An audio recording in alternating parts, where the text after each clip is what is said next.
Welcome on board HMS Bangor here at NAVDEX 2023 in the UAE. We are with Commodore Dennis, the head of UKMCC. Commodore, good morning. Thanks for welcoming us on board one of your vessels here in the UAE. Good morning. It's great to see you on board. Can you please first tell us what is UKMCC?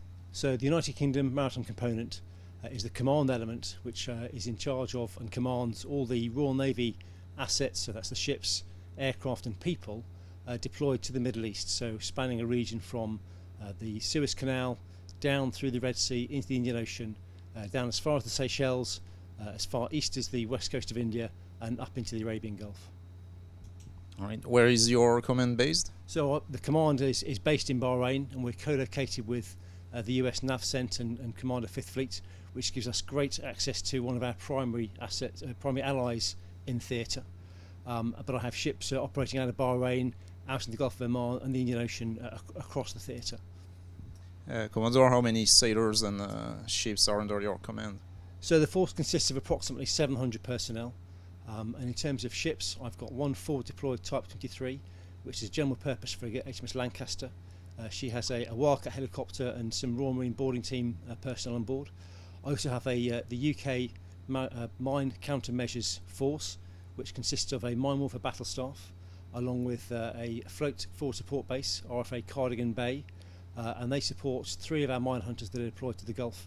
They've been in the region now for 15 years, off and on, and we have 3 ships, HMS Bangor, who we're on today, but also 2 of the shallow water Hunt class, HMS Chiddingfold and HMS Middleton. What kind of challenges or threats do you face in the region? So job number 1 is maritime security, so protecting the free movement of trade on the high seas through this vast theatre, so 4.5 million square miles of ocean. But of course the key points of that area are the 3 choke points at the Bab el-Mandeb at the bottom of the Red Sea, up to the Suez Canal and also the Straits of Hormuz. So the key challenges we have are ensuring maritime security across that large area, but also just the environment. So we have some extreme temperature variations, high salinity water in the Arabian Gulf itself gives us a challenge for ship systems, and then more broadly into the Indian Ocean, where we have the monsoon season. So there are months of the year where really it's very impractical to operate ships out there because of the sea states.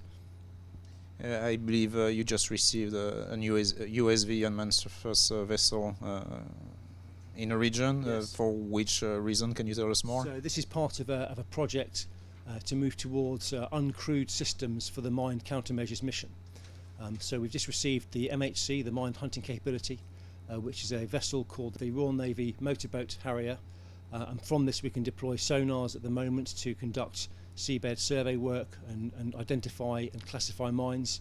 And as the programme evolves over the next 5 to 10 years, we'll have the ability to prosecute those mine-like objects and neutralise if required as well. So this is the early steps in the programme of understanding how a ship works out here, again in the challenging environment I talked about, but also how we do the engineering and logistics support deployed from the UK.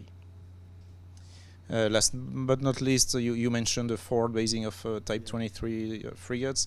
How important is that for the Royal Navy, and what did it change?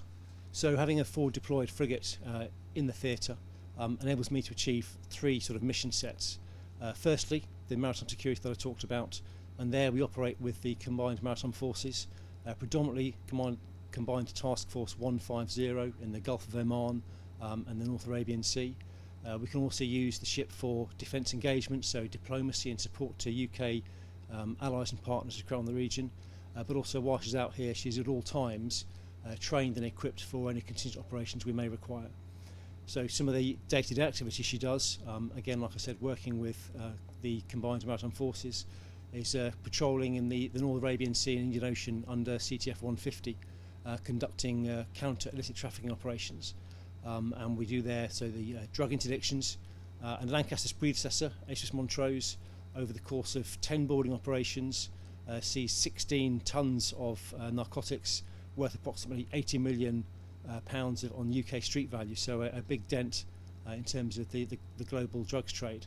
But also she's conducted a number of counter weapons smuggling operations, and you'll have seen from some of the open source press recently that the UK has just aligned or has just associated that weapons smuggling work with the state of Iran.